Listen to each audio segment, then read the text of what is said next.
என் மகனை கொண்டது யாருன்னு தெரிஞ்சாகணும். அவனுக்கு சாவுக்கு மேல பெரிய தண்டனை நான் கொடுத்து ஆகணும். சார் யாரா வேணாலும் இருக்கலாம் சார். பப்ளிக்கா இருக்கலாம், இந்த பிரஸ் பீப்புளா இருக்கலாம், இல்ல அந்த பொண்ணோட அம்மாவா இருக்கலாம், அப்பாவா இருக்கலாம், அண்ணனா இருக்கலாம். அந்த அண்ணன் ஒரு போலீஸ் ஆபீசரா இருக்கலாம்.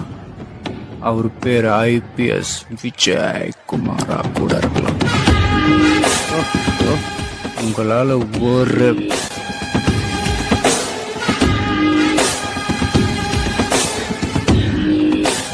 சாயந்தரம் பாடி வீட்டுக்கு வந்துடும் சார்.